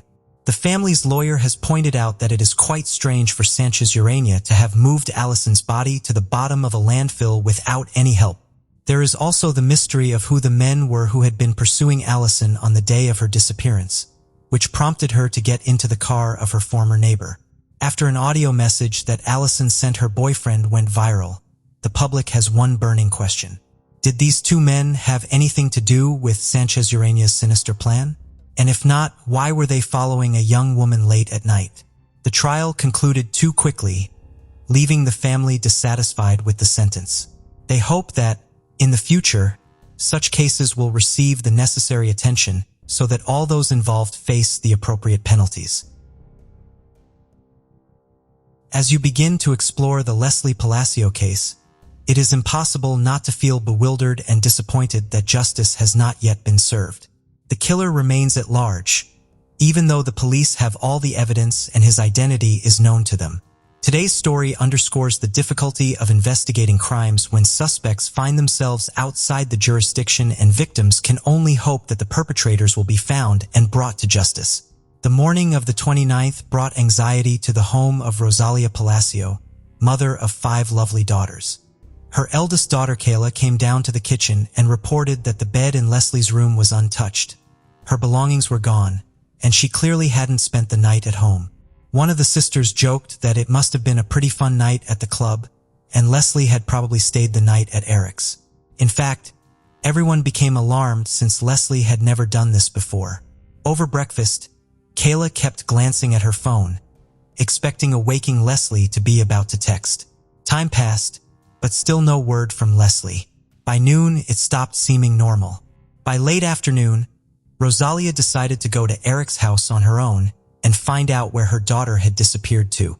When the Palacio family members drove up to the house, they saw Eric's mother and his sister actively removing pieces of furniture and miscellaneous items from the house. Obviously, taking furniture out of the house is quite normal, but the situation itself and Mrs. Ibarra's crying face caused a very strange feeling for Rosalia. Something was not right here. When asked where Leslie was and why Eric's phone was unavailable, Eric's mother and sister pretended that they didn't even know that the couple had spent the evening together. Rosalia once again clarified whether Leslie had slept over at their house that night, because she knew from her daughter's messages that she was going to Eric's house. After receiving a negative response, Leslie's family realized the seriousness of what was happening. Fears became reality, and the family immediately took action. The older sister, realizing that Leslie could not have disappeared so easily, began calling local hospitals and searching the internet for reports of accidents in the last 24 hours. However, the search was unsuccessful, as were attempts to contact Eric. He had either turned off his phone or the phone with deed, as Kayla couldn't even hear the voicemail. Rosalia had no choice but to call the police. The next day, August 30th, Leslie was officially reported missing. The move was the first in an intense fight for justice. Leslie Palacio was born on May 5, 1998, in Las Vegas, Nevada, USA. Her short but full life was full of love and caring for her family. Always open and friendly girl became a source of joy in any company as she valued everyone she met in her life and was reciprocated. Leslie dreamed of connecting her life with medicine. After graduating from high school, she entered the Las Vegas Medical College. In 2020, she was already confidently moving towards her dream of becoming a phlebotomist and worked part-time as a lab technician. Combining theoretical knowledge with practical skills, Leslie proved herself to be a talented student. Her academic achievements were admirable. She was able to easily assimilate new material and always strive to deepen her knowledge. That is why the girl decided to work part-time as a laboratory assistant. Unexpectedly, Leslie realized that she had found her calling and soon became an integral part of the team. Colleagues considered the student not only a responsible and professional lab technician, but also a warm, responsive person. The girl's duties included conducting various analyses and tests. But for Leslie, this work was much more than just a fulfillment of duties. She saw her calling in the ability to make the process of taking tests as comfortable as possible for patients. Her caring and patience created an atmosphere of trust, and even those who were apprehensive about the procedure felt at ease in her presence.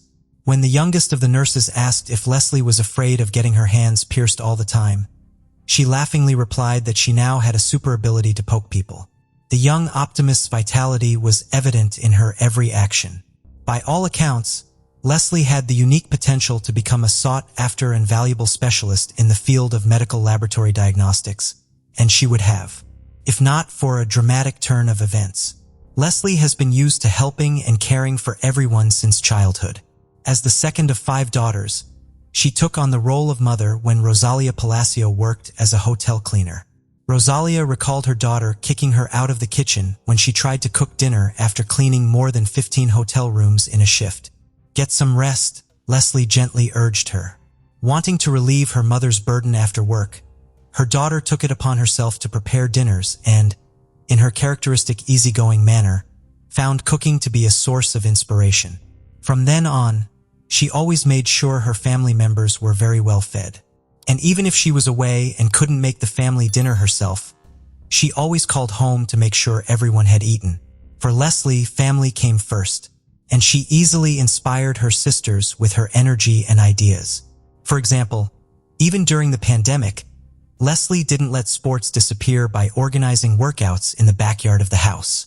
She touted her mother various exercises, and with her sisters, she danced daily in front of the mirror to music. Her love of experimenting with hair color and image turned it into a joint business plan with her older sister to open a boutique. The sisters began designing and sewing dresses at home in their own unique style. When the coronavirus pandemic happened, then Rosalia was laid off due to downsizing. Leslie suggested her mother start her own small cleaning company and assured her that she would definitely help her with the cleanings in her free time from work and school. "Mom will be fine soon. You'll see," she assured Rosalia. At a family council, they came up with a name for the company, the Palacio Cleaning Service. At the time Leslie disappeared, her dreams were just beginning to be realized. Their family firm had landed its first contract. But on August 29, 2020, all of the Palacio family's plans and dreams came crashing down. At the end of August 2020, Leslie completed the lab assistant program and the family firm also received a large order. The girl decided it was time to take a break from the stresses and worries and enjoy an evening of dancing and fun. Especially the restrictions due to the pandemic were gradually being lifted and Las Vegas began to come alive. Unfortunately, none of the friends wanted to keep Leslie company. Although people were beginning to let go of their fears and return to their normal lives, they still felt nervous and anxious at the prospect of being in a closed space with lots of people. Leslie didn't give up hope of convincing someone to have fun and posted a post on Instagram expressing her desire to spend the evening somewhere. Unexpectedly, she received a message from Eric Rangel Ibarra. Leslie and Eric's parents had been attending the same church for 14 years and occasionally socialized. So the children had known each other since childhood but had never interacted closely. Leslie knew what Eric liked, her attention, but Leslie never reciprocated. She was polite to him, however. On any other day, Leslie would have declined Eric's desire to keep her company, but not this time. She was eager to dilute her ordinary life with a fun evening. The whole day passed in anticipation and anticipation. And when none of Leslie's friends wanted to keep her company, she accepted Eric's polite and warm offer to reminisce about Las Vegas nightlife. Sharing a night out with Eric seemed like a better choice than going nowhere at all. Expecting a fun adventure, Leslie had no idea what horrible events awaited her, but she probably had a premonition of something, trying to rationalize to herself that there was no cause for concern. Anyway, Leslie agreed with her sister that she would send her regular messages, telling her exactly where she was. She also told Kayla in great detail where she was going and with whom and what places she might end up in. After a while, the older sister received a strange message. "Can you believe Eric is totally not going to drink this evening? We're at a party, but it looks like I'm going to have to party alone." Afterward, the sisters exchanged joking messages on the topic of healthy living. The first place Eric and Leslie went to was the casino at the Longhorn Hotel. Police officers would later see on surveillance footage of the couple getting out of a white Ford F-250 owned by Eric at 0:31 a.m. on Ayug 29 and entering the casino, then leaving a short time later at 1:56 a.m. The couple would then leave the casino. Leslie kept in contact with her sister, telling her what was going on. At 4:40 a.m., Leslie sent her sister another strange message. "I need to talk to you about something shitty." Kayla asked what happened and, according to her, a text box popped up as if Leslie had started to reply, but no answer ever came. That text message was the last of the girl's life. The morning of the 29th came. Leslie still hadn't returned home. The more time passed, the more concerned the Palacio family members became. The certainty that Leslie had stayed the night at Eric's house was replaced by confusion, and the family went to a familiar house where they found a strange scene. Mrs. Ibarra and her daughter were taking out furniture, pretending that they had heard for the first time that Leslie and Eric had spent the evening together. In fact, Leslie's family arrived at Eric's house just in time. If they had arrived a few hours later, the investigation would have been significantly delayed. The police found traces of blood in the house, a mess in the bedroom, which suggests that Eric's mother and his sister spent the whole day, strangely enough, not to clean up the traces of the crime, but to pack things down to the pieces of furniture. The family was clearly not going on a picnic, but planning a long-term and thorough absence. Most likely, they had arranged to reunite with Eric and his father, Jose, in Mexico, where the two had traveled in order to escape justice. Upon seeing the Palacio family, Mrs. Ibarra probably realized that the chance to leave was gone, leaving evidence in the house that no one would take the time to clean up. Panicked, mother and daughter began to simply deny knowing about Leslie and Eric's evening together. It was this behavior that led to the suspicion that something irreparable had happened. Fortunately, the Las Vegas police took immediate action and sent out a billing inquiry intending to track Leslie's movements since the previous night. But unfortunately, it takes some time to get that data, while the Palacios couldn't sit back and wait. The family started a campaign to spread the word about Leslie's disappearance. People responded and began actively sharing the information on social media. No one expected that there would be so many people who cared. Eric's mom especially didn't expect it. Detectives kept asking more and more questions. And on August 31st, Mrs. Ibarra went to the police station and filed a missing persons report for her husband and son. Mrs. Ibarra told police that her son, Eric, left home late in the evening on August 28th. And when he returned the next morning, he was acting strangely. She saw him walk out the door and never returned. The police noticed a strange circumstance. Not only was Leslie missing, but Eric was also missing, as well as his father. Based on this, an investigation into the triple disappearance began. With the Las Vegas police involved, detectives turned to the residents of the neighborhood with the hope of finding surveillance cameras that recorded something important. Luck smiled. It was discovered that just across the street from Jose Barra's home, there were surveillance cameras. In addition to the CCTV footage, police obtained billing data that allowed them to track Leslie's movements in the early morning hours of the 29th. Detectives found that the couple went to the casino and afterward to a grill bar, which they reached around 2:15 a.m. accidentally or not. Leslie's cell phone was left at the bar, and the records show that Leslie left the establishment around 5:50 a.m., which is quite early in the morning. At 6:05 a.m., neighborhood cameras captured Eric's car pulling up to the family home. The nature of his assistance to Leslie in getting out of the car and on the way to the house clearly indicated that the girl was heavily intoxicated. At 7:25 a.m., and his father, Jose, are seen carrying Leslie's body out of the house, wrapped in a sheet and placing it in the trunk of the car.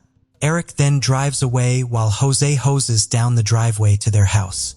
These actions clearly indicated that Eric and Jose were not missing, but were fugitives from justice. After police saw the footage, a search warrant was obtained for Ibarra's home. As a result, detectives uncovered a lot of additional evidence showing that Leslie had not left the house voluntarily. The house had been cleaned with cleaning products in an unsuccessful attempt. Latex gloves and trash bags were also found. But the most important piece of evidence was the discovery in Eric's room. Traces of blood were found on the floor and on Eric's bed, an obvious sign of assault. And without DNA testing, it was clear to investigators that the blood belonged to Leslie. From that point on, Leslie Palacio was no longer missing, and investigators focused their efforts on finding her body. Eric and Jose were reported missing. As investigators searched diligently for suspects, the shaken Palacio family made efforts as well. Rosalia asked members of the church community to help search for her daughter's body as search volunteers. Flyers and posters with Leslie's photo and images of Eric and Jose appeared on social media, newspapers, and street poles. The Palacio family is asking the public to intervene and help them find these two men involved in the girl's death, was the message on each flyer. The first major breakthrough in the investigation came when a license plate reader spotted Eric's car just 6 miles from his home around 10 a.m. Agater, 29. He was heading back to his home just 4 hours after Leslie's alleged murder. The information uncovered made investigators realize that the location where Eric may have hidden the body was within a 4-hour drive of his home on the Nevada-Arizona border, or the Charleston Peak side, which is a huge area. So detectives were desperate for any additional information that could help them determine a more precise location. Once again, luck smiled on them when footage was recorded at a gas station 40 miles north of Las Vegas, showing Eric's car pulling off the highway toward the Valley of Fire National Park. The car backed up 20 minutes later with muddy tires. The find narrowed the search and pointed to the possible location of the body, within 20 miles of the gas station. The mud on the tires suggested that Eric had driven off the road at some point. Detectives began searching the area. Police and volunteers combed through hundreds of acres of land. And on September 9, during a second search, they found Leslie Palacio's body hidden near a bush. News outlets immediately spread the word. The body of 22-year-old Leslie Palacio has been found near the Valley of Fire, 11 days after she disappeared. A reporter joined the report, providing additional details about the prime suspect, 25-year-old Eric Rungeli Barra. The Valley of Fire where the body was found is known for its hot climate, which led to rapid decomposition of the remains, and forensic experts were unable to determine the exact cause of death. Locals reacted to Leslie's death with horror and fear. Some became afraid to go outside because of the constant thoughts of the uncaught criminals involved in the murder. The day after the body was discovered, September 10th, many friends, relatives, neighbors, and just random people in the area gathered to honor Leslie's memory. People took candles that were used for the nightly vigil and placed them in front of the girl's house. They also said they wanted the man responsible for her death to pay for what he did. The fight for justice was not even close to being over at this point. The next major breakthrough came when Eric's car flashed in Moreno Valley, California. Police eventually contacted Eric's cousin, and he reported that he had driven Jose and his son to San Isidro, where he believed they planned to cross the border into Mexico. The Las Vegas Police Department requested assistance from the FBI because it was not possible for them to resolve the jurisdictional issue on their own. The investigation slowed down. Then, on January 19, 2021, for months after the discovery of the girl's remains, Eric's father, Jose, turned himself in at the border. Everyone was greatly relieved that at least one fugitive was now in custody. The man was quickly extradited back to Clark County and charged with destruction of evidence and accessory to murder. During interrogations, Jose tried to minimize his involvement in the crime, explaining the story of the trip to Mexico by his son's strange behavior on the morning of August 29th. However, investigators showing surveillance video footage debunked his false claims.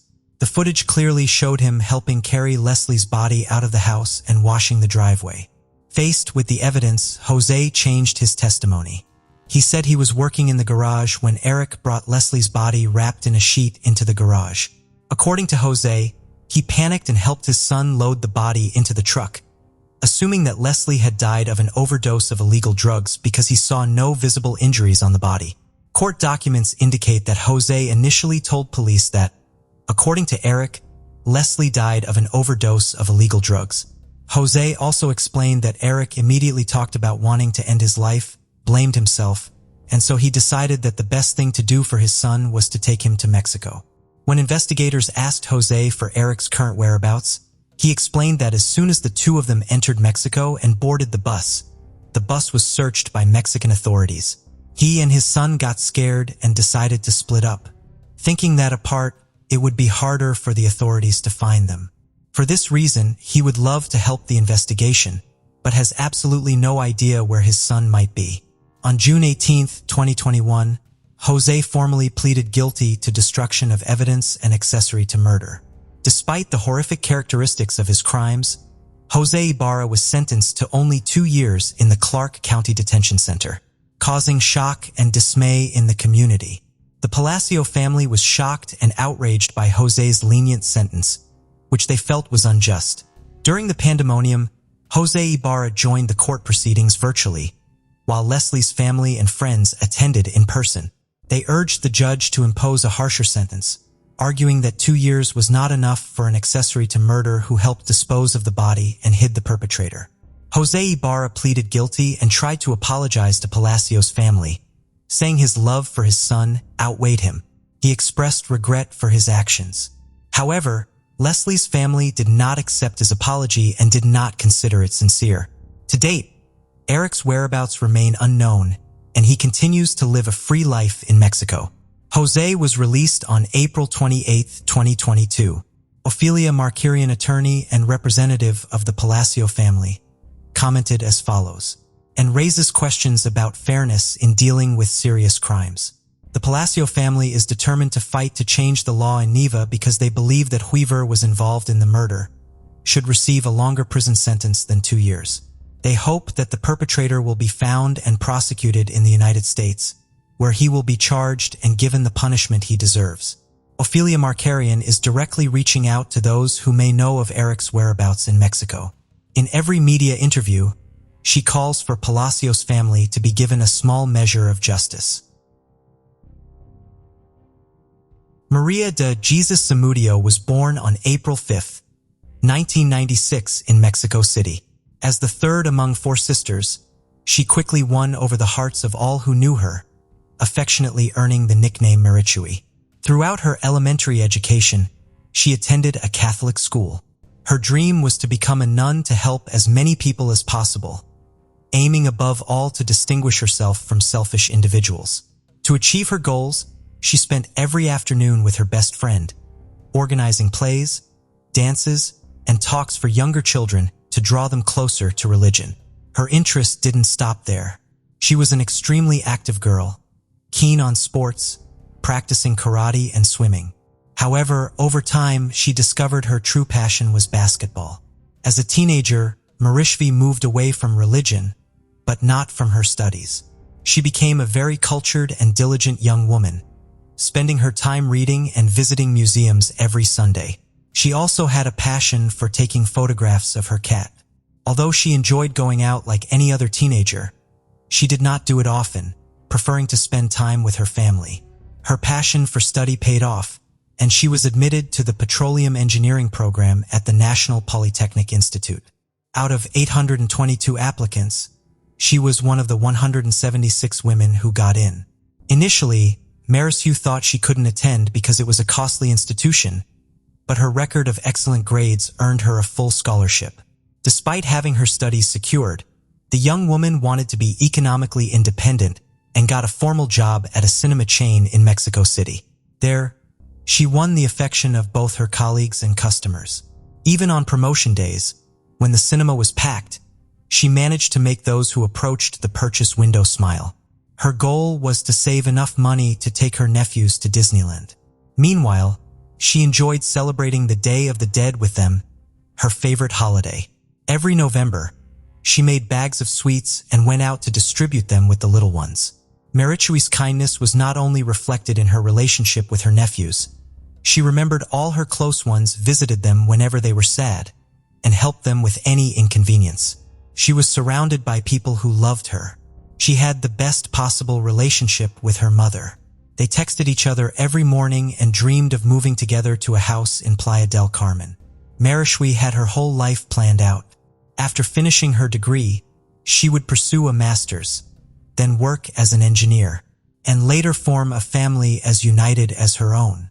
In 2016, she achieved one of her goals. She moved into an apartment with another girl from the university. She had adjusted well to student life, joined the basketball team, and made many friends, but things were not as good as they seemed. Marichui began to suffer harassment from a faculty member named Julio Ivan Ruiz, who was in charge of the Introduction to Petroleum Drilling course. He went as far as suggesting through Facebook Messenger that she could pass the course in exchange for sexual favors. The young woman did not accept this. She spent the entire Christmas vacation studying and took the extraordinary period exam. Julio just gave her a hostile look and failed her. The torment didn't end there. She was also harassed by a student named Mario, who sent her messages every day, claiming he was in love with her. Despite Marishui's lack of response, he continued writing, and the messages became increasingly aggressive.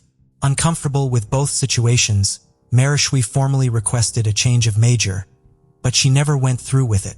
On the afternoon of January 15, 2016, Marishui spoke with her mother on the phone, as she did every day, telling her that she would go to a scenic restaurant with some friends, then they would visit a karaoke bar, and she would return home to sleep.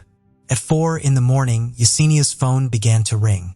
When she answered, she heard an unknown voice, informing her that Marishui had fallen and was admitted to a hospital. Yesenia immediately hung up the phone without asking for explanations. The most important thing at that moment was to see her daughter. She went to the clinic with her ex-husband. Upon arrival, the receptionist informed her that her daughter was not there. They searched every hospital in the region until they finally arrived at the Valbuena hospital. Her name was on the list of the last admitted, but with several spelling mistakes. However, that was not the worst part. What truly shocked Yesenia and her ex-husband was finding out that Marishui had not suffered a simple fall.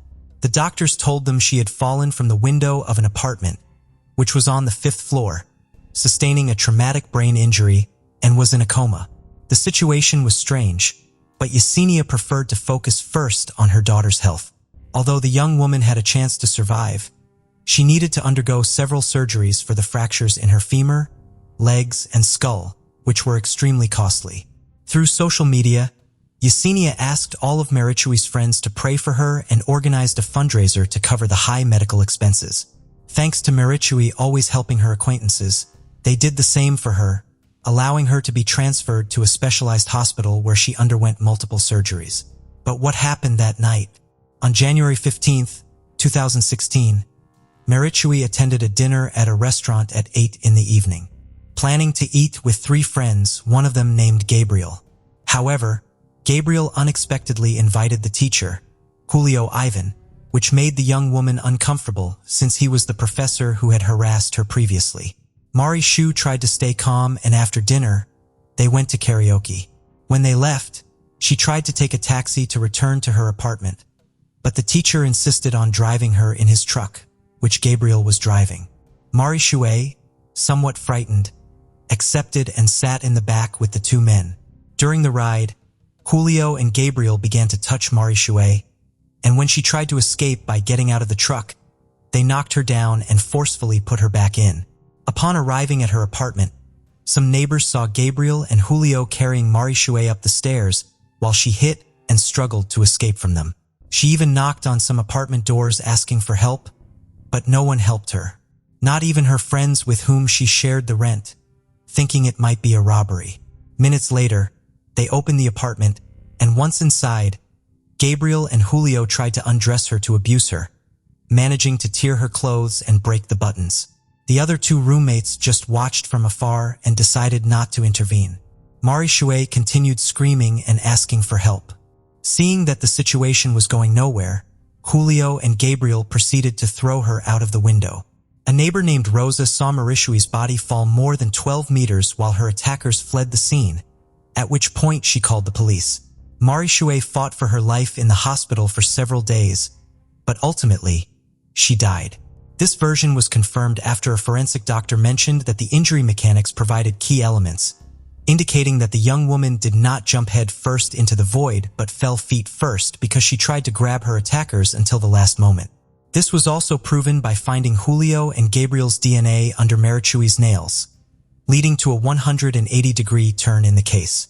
In 2018, authorities discarded the accident hypothesis and the idea that she took her own life, classifying the incident as manslaughter, with Gabriel and Julio as the main suspects. However, the latter continued teaching at the university as if nothing had happened.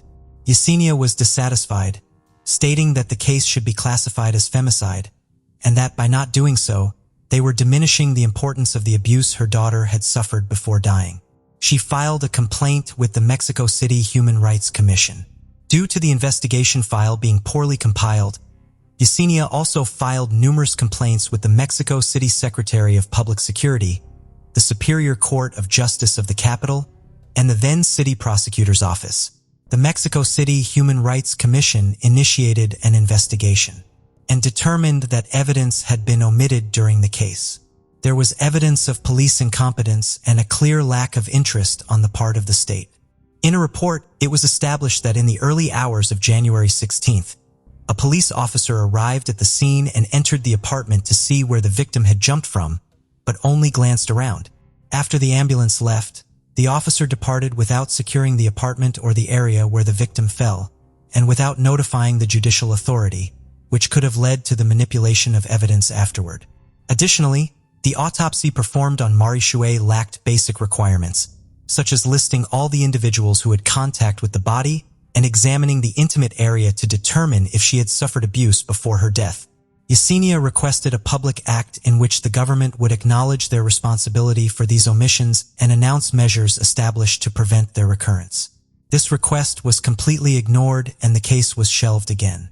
Both Julio and Gabriel fled and justice seemed far off. Tired of waiting for answers from the government, Yesenia joined the movement called Inay Uniminos and organized dozens of demonstrations not only for her daughter, but also for all women who had been murdered because of their gender. In February 2020, Yesenia attended an event to demand justice for the femicide of a young woman who was killed by her partner after an argument. The demonstration took place outside the building where the crime occurred, where Yesenia gave a speech accusing the Mexican government of not having personnel trained in gender violence. Yesenia's speech went viral and Marishui's case was finally brought back into focus. On September 7, 2020, it was finally classified as femicide and Mexico City authorities made a public apology to Yesenia and the victims' relatives.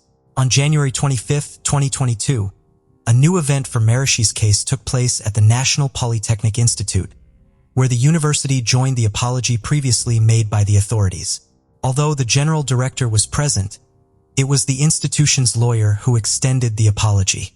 Yesenia accepted the apologies, but mentioned that more work was needed to find the murderers, who were still at large. She also remembered how Marishui's dreams were taken away 5 years ago, saying that if her daughter were alive, she would surely be in love, working, and very happy, as she had been throughout her short life. Months later, the National Polytechnic Institute, where Marishui studied, posthumously awarded the petroleum engineering degree to Yesenia. In February 2022, the police confirmed that following intelligence operations, agents located and apprehended Gabriel, the probable perpetrator of Marishui's femicide. Marilyn Martinez was born on September 3, 1995. Her family was middle class. Although money was not a problem, they always strived to improve their economic status to have a better life. Instilled with strong values, Marilyn's main dream was always to study, secure a good job, and achieve everything she desired. However, someone obstructed her path. At just 17 years old, she met Alexander Israel Pinedo, a 30-year-old man almost twice her age. Yet she didn't care.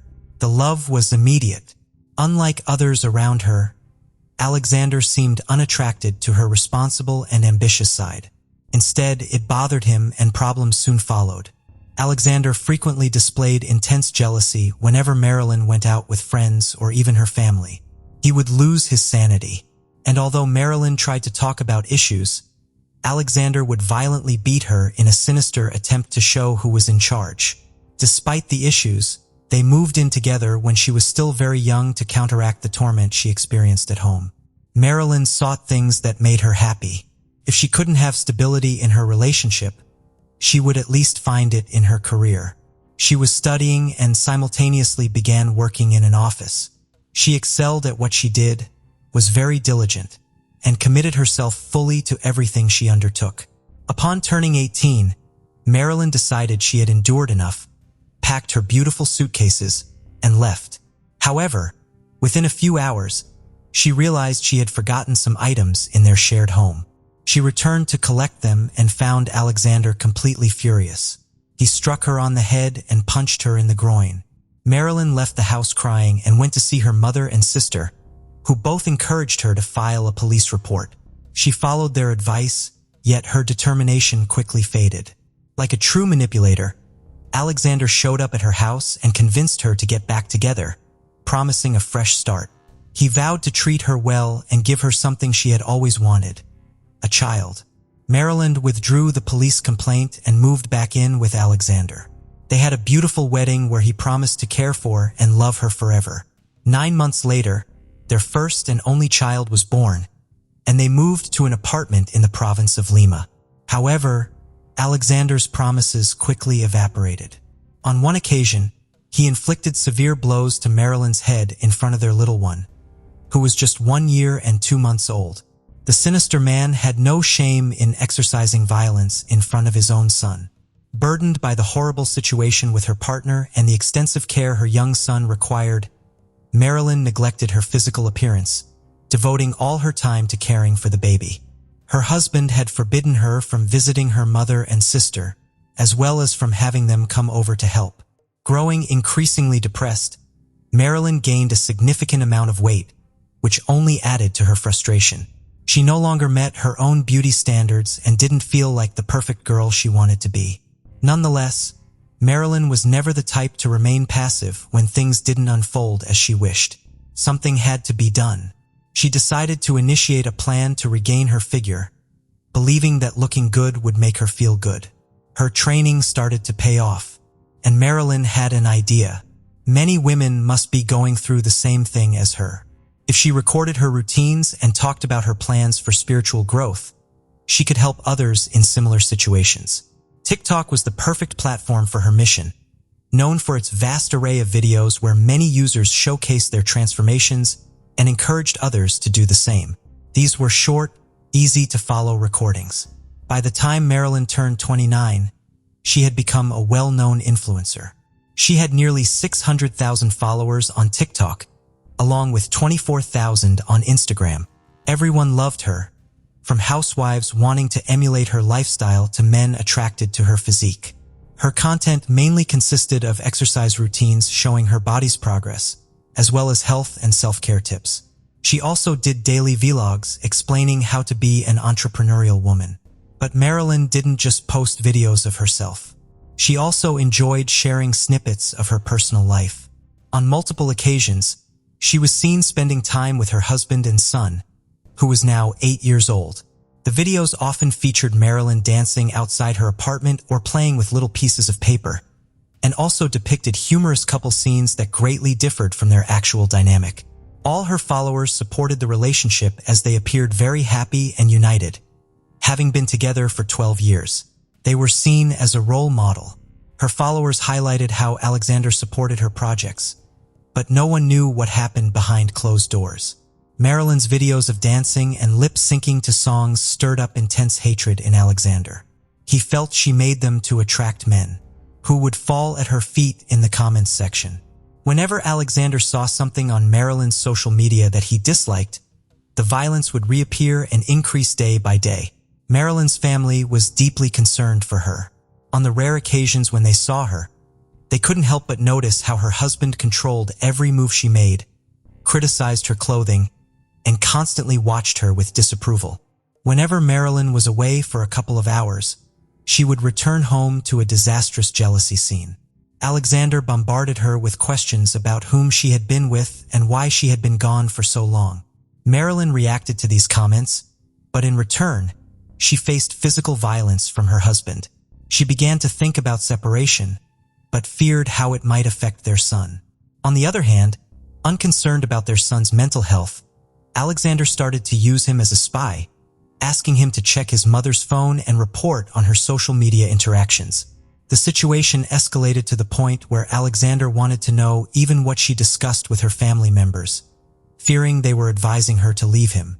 Despite the disastrous family life, they maintained appearances outside the home, presenting themselves as just another family to the neighbors, and continuing to record videos for TikTok. No one outside their close circle suspected anything, until one day Marilyn made a post that changed everything. On January 15th, 2023, Marilyn uploaded a video to her weekly message section, a new feature on her account. In it, she was seen dressed in a suit, then working out and finally happy in a swimming pool. In the background, the song Flowers by Miley Cyrus could be heard, a track that expresses women's autonomy. The video included captions over the images with phrases like, "I can buy myself flowers, write my name in the sand, talk to myself for hours, see the things you don't understand," and it concluded with, "I can love myself better than you ever did." Users took this as a sign that her marriage might have ended. In reality, it was a cry for help. Alexander saw the video on his phone and noticed hundreds of comments encouraging his wife to move forward. He also saw several men who, as always, were enchanted by her beauty and decided he had endured enough. The following day, around 2 in the afternoon, Marilyn was in her room doing her exercise routine, distracted. Alexander grabbed a knife from the kitchen and went to the bedroom they shared. He silently entered and stabbed her in the back, knocking her to the floor. Then he stabbed her 29 more times, ignoring Marilyn's pleas, and finally took her life. After committing the horrendous act, he turned around and realized their son had witnessed everything, entering a total state of shock. He only snapped out of it when he heard the police sirens arriving at their home. The neighbors had heard Marilyn's loud cries for help coming from the house. They were not accustomed to such incidents in their quiet neighborhood and were truly dismayed. They called the police, who arrived quickly at the scene and tried to knock on the door, but no one answered. So they broke into the home looking for signs of life. The first thing they saw was the boy in the hallway in a state of distress. He told them he had locked himself in one of the rooms because he was afraid his father might hurt him. He didn't fully understand what had happened. The officers took the boy to the patrol car to ensure his safety and then continued searching for his parents. Upon reaching the master bedroom, they encountered a horrific scene. Marilyn's lifeless body was on the floor next to her bed, lying in a pool of blood, with multiple wounds to her head, arm, and wrist. The officers didn't even call for a doctor. As there was no hope, they continued to search the house, hoping to find the perpetrator, fearing he might have fled.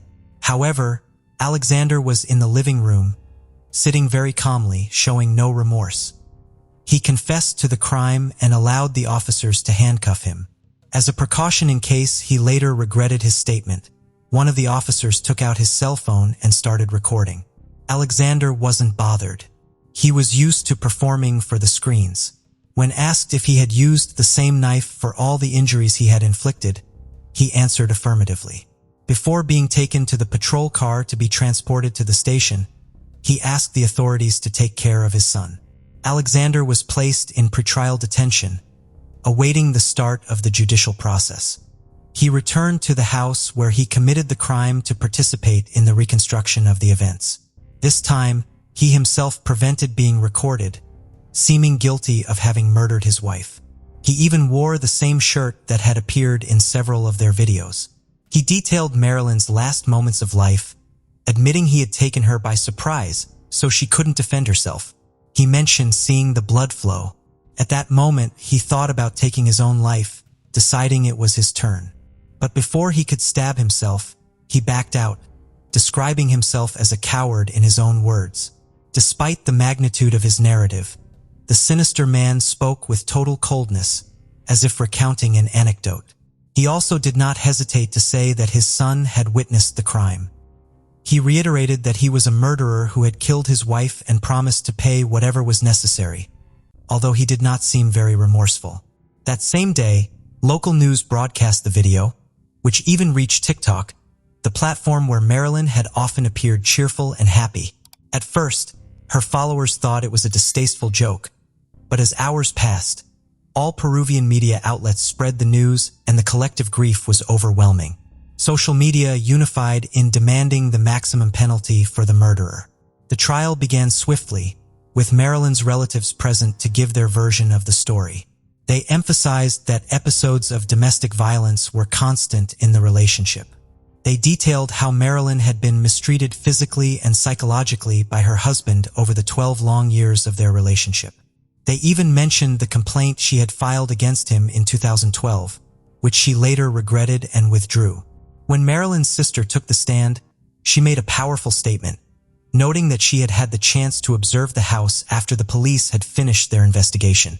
She pointed out that a part of Marilyn's wardrobe was completely empty, most likely because, considering also the video posted on her TikTok account the day before the murder, she was planning to finally leave her husband.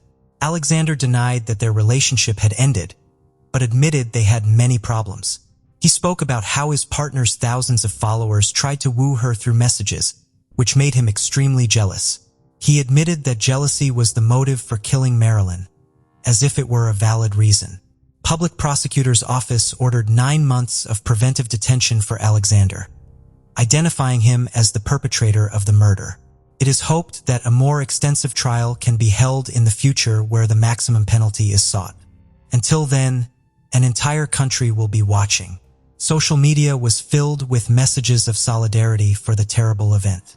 Hundreds of TikTok users shared videos recounting the story and using the hashtag Justice for Marilyn. For those who followed her on social media, it was a profound shock. But even those who did not know her empathized with her case. The case became so significant that several accounts decided to post videos raising awareness on the issue. These videos encouraged women to report if they suffer from gender violence, warning them never to ignore the slightest sign of abuse and emphasizing that one can never fully know their partners, boyfriends, or lovers. These crimes often occur within the family, by men who claim to love their partners. The goal was to encourage those suffering in their relationships to leave before it's too late. Although her videos were once filled with laughter, they became a sort of sanctuary for her followers. Marilyn's son is under the custody of his maternal grandmother, away from the media spotlight. Thank you for joining us on this journey into the depths of unsolved mysteries. Cold cases not only challenge our understanding of the past, but also ignite our curiosity and determination for answers. Remember to subscribe to stay updated on our latest investigations. And if you have any information regarding the cases we've covered, don't hesitate to reach out. Together, we can shed light on the shadows of the past and bring closure to those who seek it. Until next time, stay vigilant, stay curious, and never stop seeking the truth.